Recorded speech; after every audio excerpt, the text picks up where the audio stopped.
She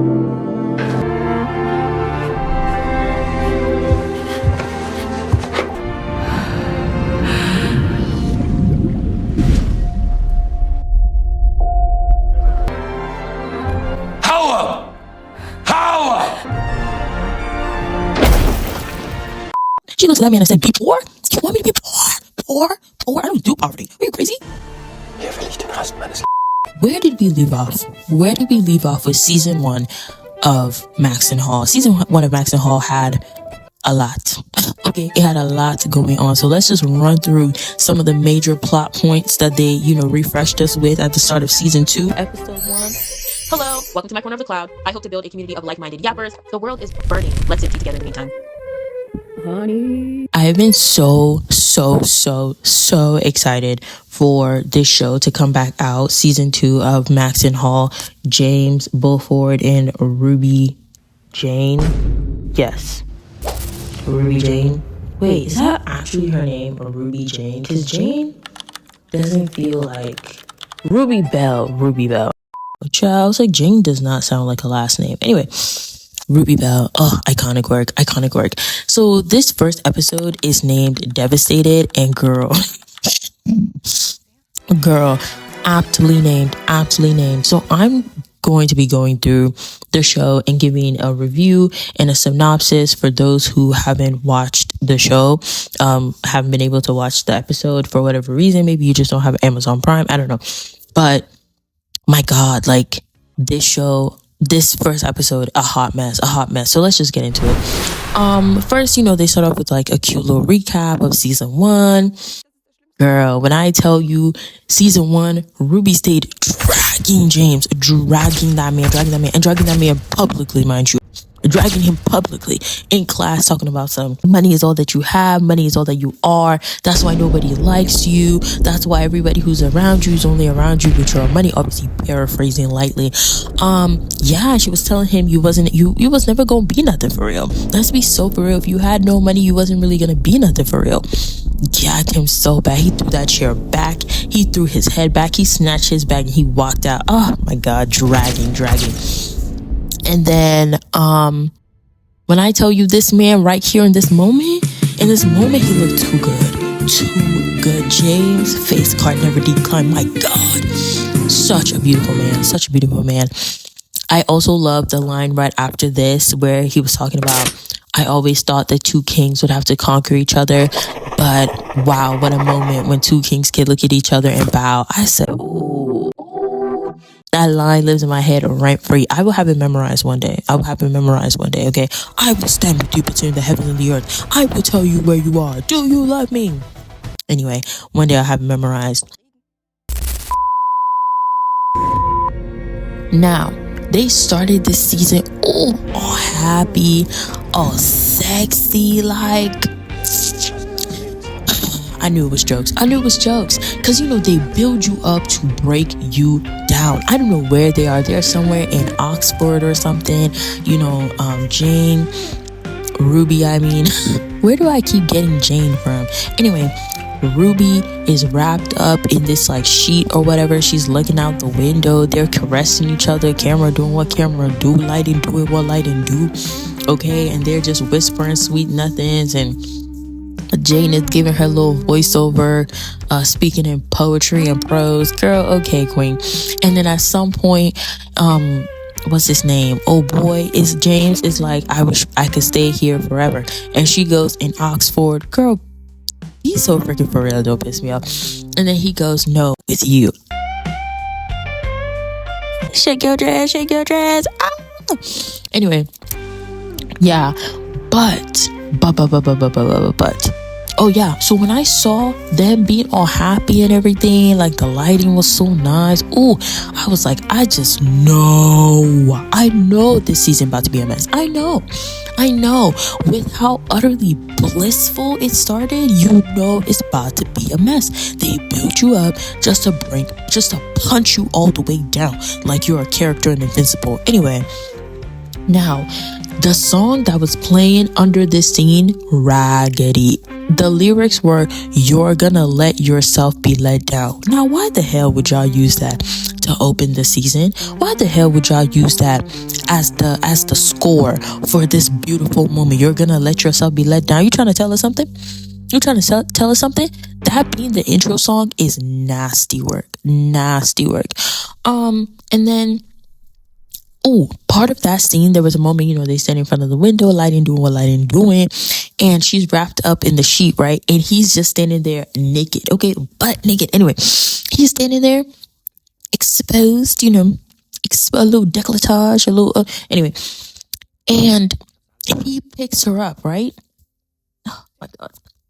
He carries her, his butt is exposed, and her legs wrap around him, and then that's how he gets covered. When I tell you, oh, they tore that up. They tore that up. They tore that all the way up. Oh my God, the scene. They tore that up. They tore that up. And then the transition from that, it's not even a cold open, but it felt like a cold open. The transition from that to the rest of the show, oh, that's good food. That was good food. That was good food. Just to get to the end of the episode, and that was like a foreshadowing situation. Girl, it was good food. It was good food. And then, you fast forward, Ruby going to school. She get a voicemail from James talking about some can't wait to see you, can't wait to see you. She kind of looking for him a little bit. Her friend Lynn, bro, this about to turn into a Lynn appreciation channel as I keep going, but her friend Lynn pop out of nowhere like, "Hey girl, how you doing? And she's like, hey, they chatting it up, back to school shenanigans, whatever. And then, they talk a little, and then Ruby says something about James, and the friend is gagged. She's like, "The Ruby I know is always like head down, get good grades so you can go out of here and da, and now you checking for some man or something." Child. And she said, "Look, I can broaden what I pay attention to." Okay, period. Love that for you. And then the boy best friend come in. He's looking salty. He's looking salty that he and Ruby can't be together. But look, get it how you live it, ball man, bust down. I don't know what to tell him, but sir, it's not gonna work out for you. I'm so sorry. And so, you see James's friend group, and James is not there, right? And then they're like, one of the degenerates is like, "Oh, where's our party animal?" And then somebody's like, "Oh, he probably cut it up at home or something." And then somebody else, the friend I actually like, is like, "Not without his girl." And they look at, Ruby. And yeah, they just looking at Ruby, child. They just looking at her. And then Ruby and her friends start walking inside. And then Lynn, her friend, is like, "Girl, you got to get used to people looking at you because you're hot gossip, right? You're hot gossip right now." Anyway, they pull up inside. The principal run up on them. They talking about some good morning. And then the principal's like, "Oh, Ruby, I got to talk to you," or whatever. They go inside. The principal is talking to her about this gala for this super important author, philanthropic woman who has like a foundation or whatever. And, Ruby a fan, practically an air conditioner. And, the principal's like, the school want to host this thing, but you got to apply to be a host or like a curator or an organizer. And so, you should apply. And he's like, girl, if you thought she had an option whether or not she could say no to apply to this thing, you are delusional and sorely mistaken. He was pushing this on her. Miss Girl sitting there talking about I have class, I have my grades, I have a yearbook, I have some other prom coming up, I have my job, I have stuff at home. This man cut her off and said, "Can you do it? Can you get it done?" Well, damn. I guess it's not optional. I mean, I knew it wasn't optional, but damn. Anyway, pressuring this girl to apply to organize a gala with the deadline for the gala was next tomorrow at 9 a.m.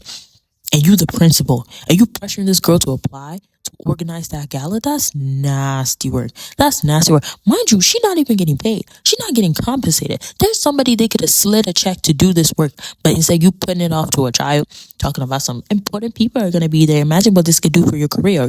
Let me stop. But that was nasty work though. That old man. That's why old men can be trusted. Anyway, now moving on.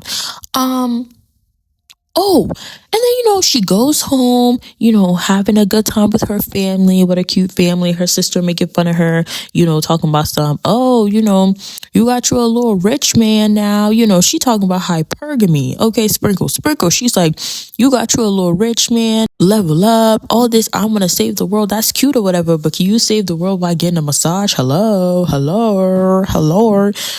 Shout out to the sister. What an icon. And then this really nice car pulls up to their house, okay? They see it from the window.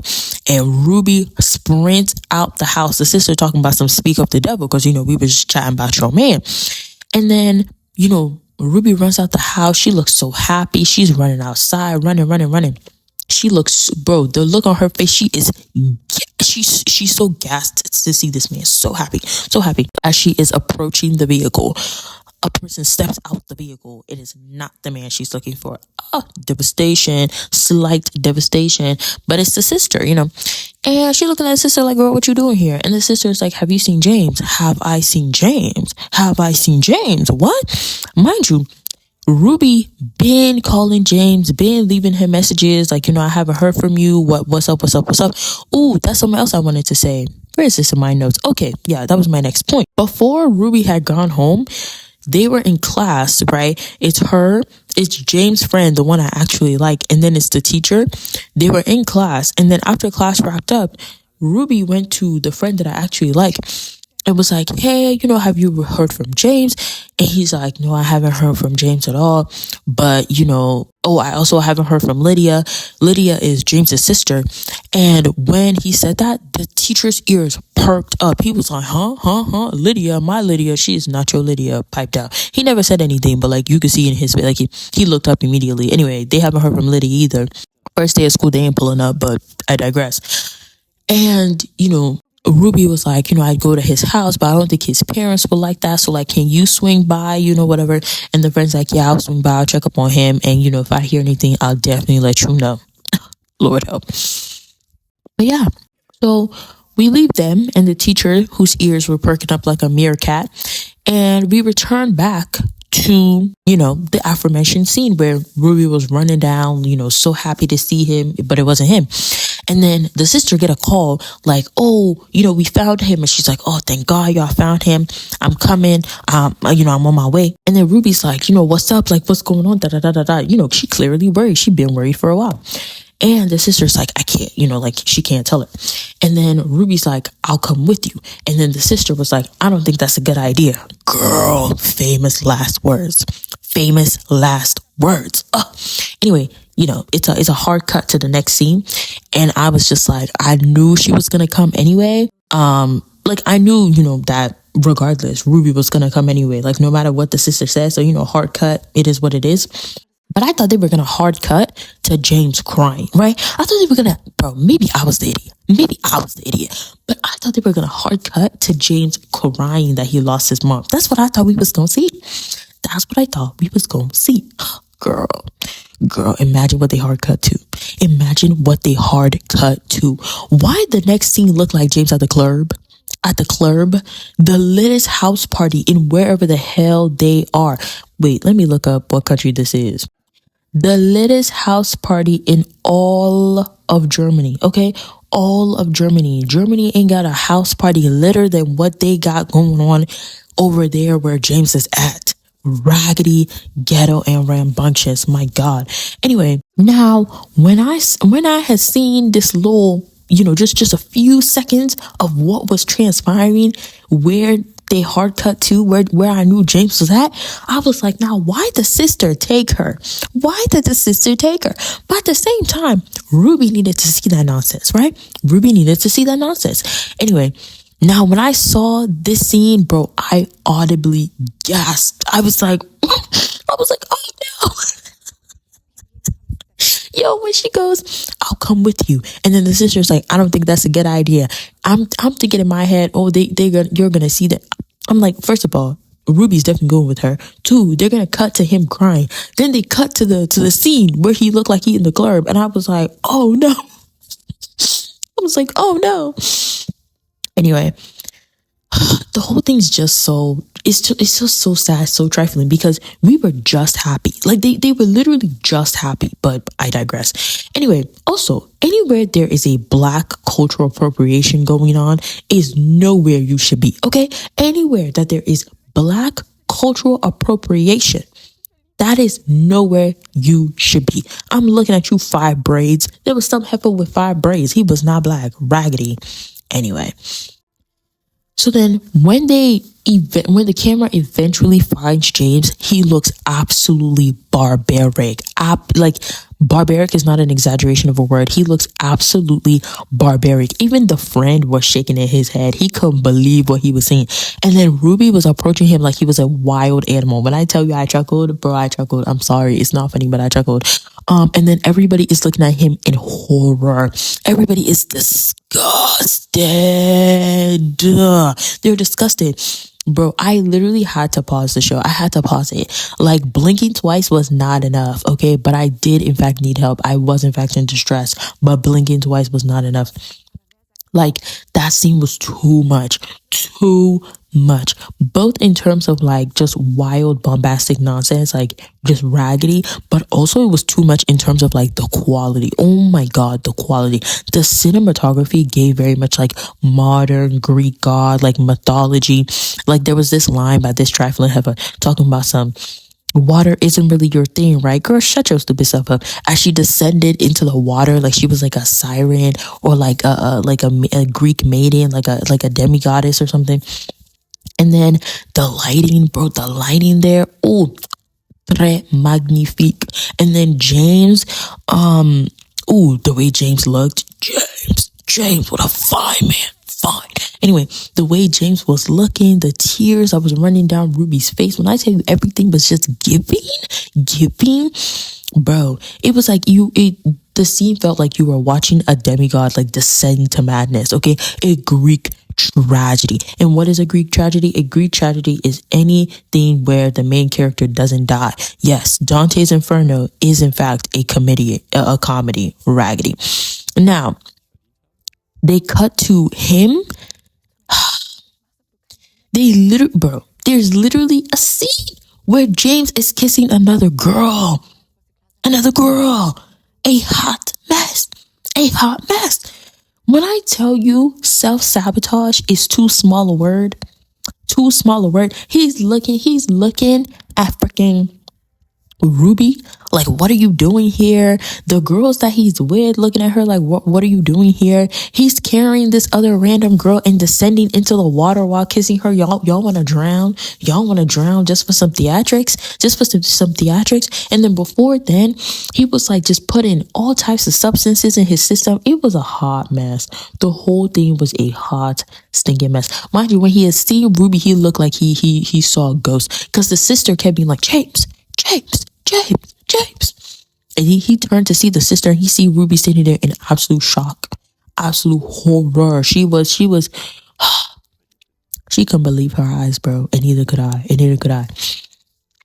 And I'm standing there looking at them like, why y'all just watching him do this, right? Like, why is no one grabbing James? I'm confused. Like, I get why Ruby didn't do nothing, right? She was stunned. I was stunned too. This is the first time either of us are seeing James in this light.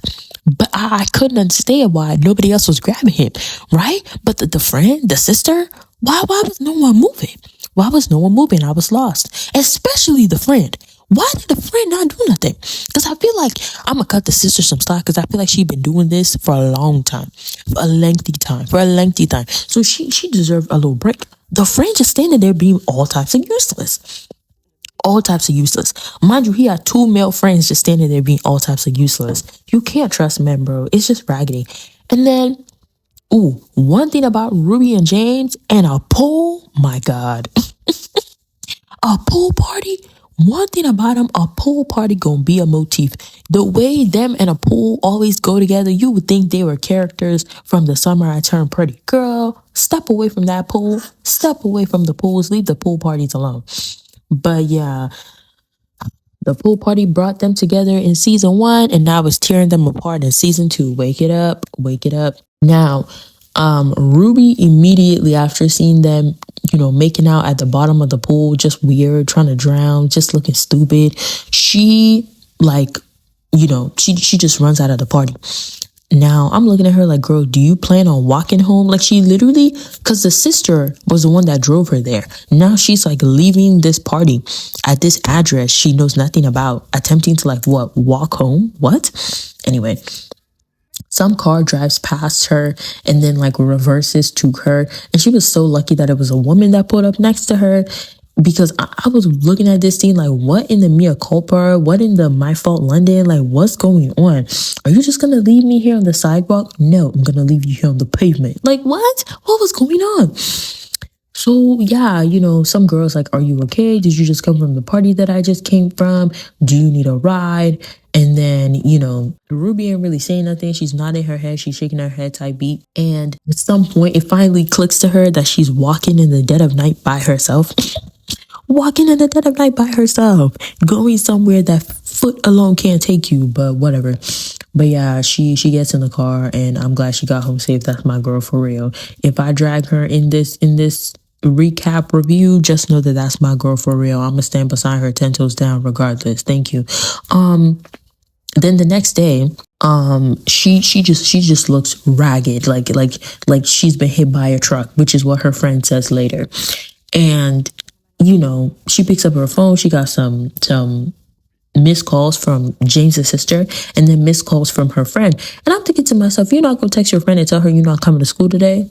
Whatever. Anyway, her friend, too kind, love my girl Lynn. Lynn hits her up and it's like, I know you say you didn't really need help with the whole proposal thing for the gala they have to put together for the altar philanthropic lady. But I definitely want to help. I'm here to help. Let me know if you need anything.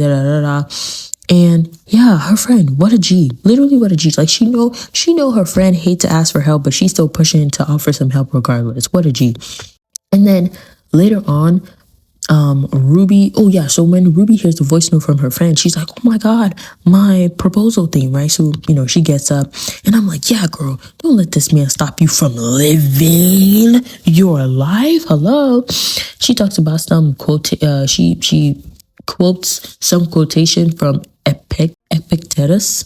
I don't know how to say that name, but he was like, it's not about what happens to you, it's about how you choose to react to what happens to you. Period.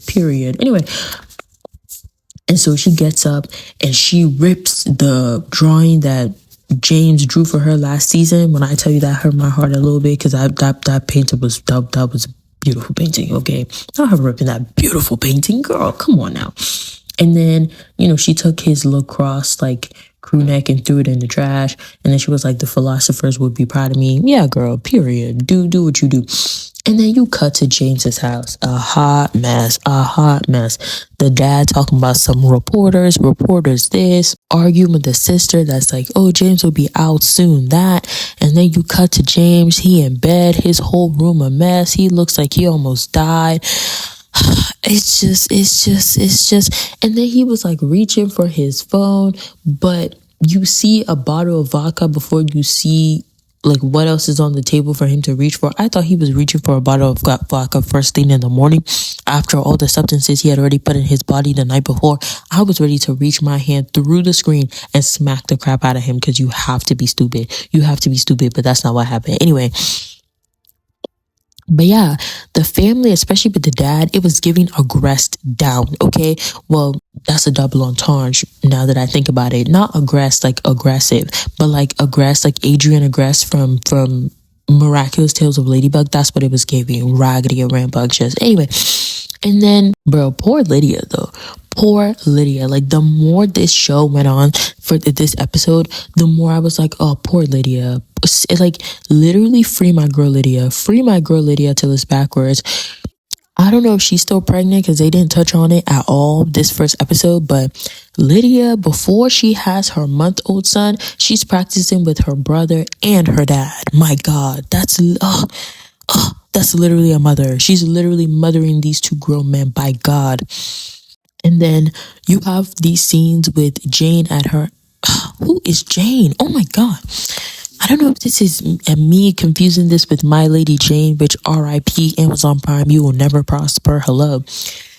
The scene before, it was Ruby literally slamming doors in her house because she was so mad. And then you move over to James's house and he's slamming doors too. Ciao. Everybody just slamming doors, I guess. Okay. Because, James tried to come outside and go talk to the reporters looking a hot mess. Everybody in his family like, no, we're not doing that. Are you crazy? And now he mad because they're like, Lydia is like, what is this? What is this? And then the dad is frustrated. He's like, oh, we're just going to talk to them ourselves. The whole thing was a hot mess. Also, I was hungry while I was watching this. Bad idea. Bad idea. My head hurt. It hurt so bad. And then, bro, I was pissed off at James mostly because of Lydia. Like, this entire episode, I was pissed off at James mostly because of Lydia. Like, obviously I don't want to be pissed off at him because he's going through something. He's going through something really bad, something really tumultuous. I just felt like he was making his sister suffer. Because what is this for? Who is this for? Imagine losing your mother. Your mother. And your brother is being silly. Your brother is being silly. He was being silly. He was being silly.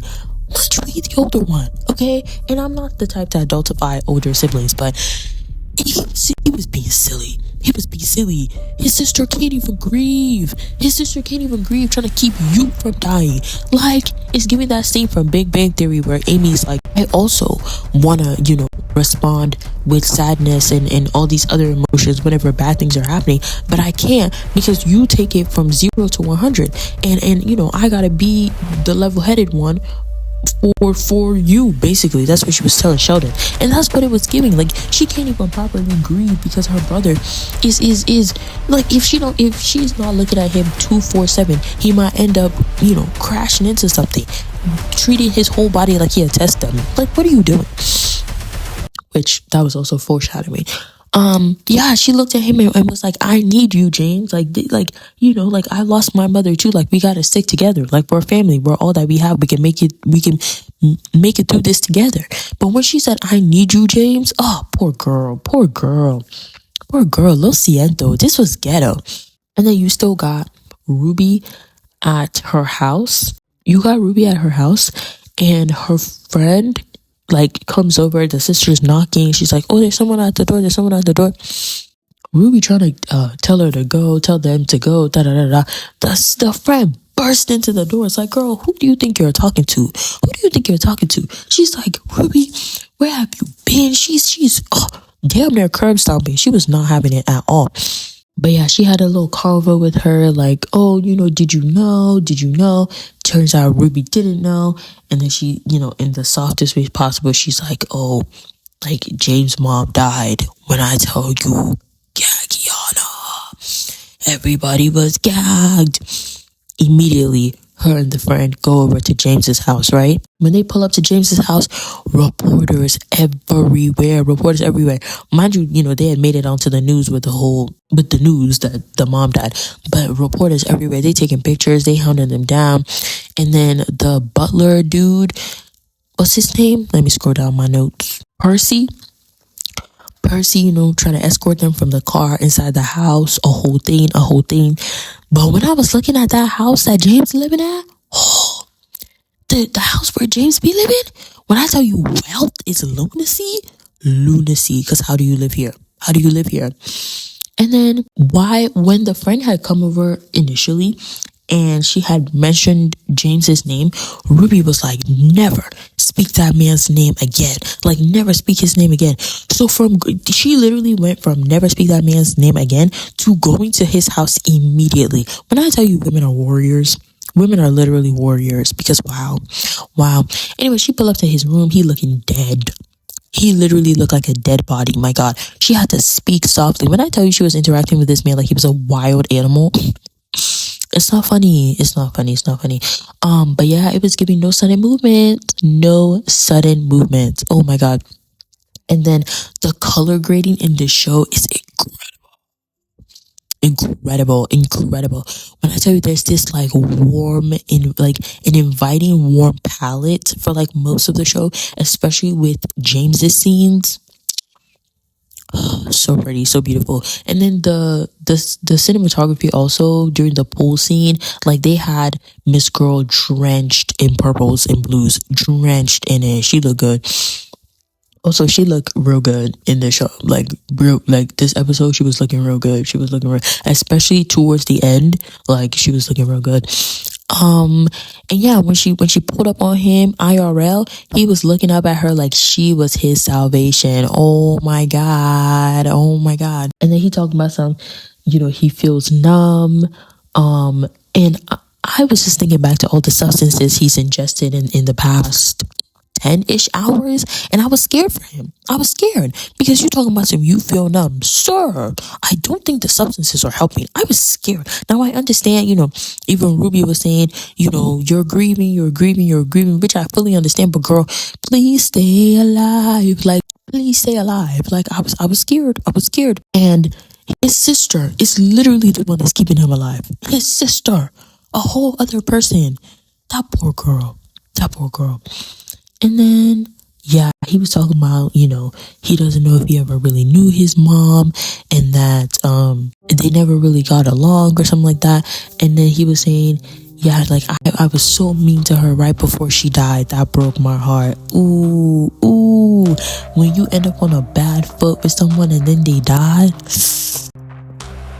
man, I could only imagine. I can only imagine. That's just devastating. That's because now you're like, ooh, if I could take it back.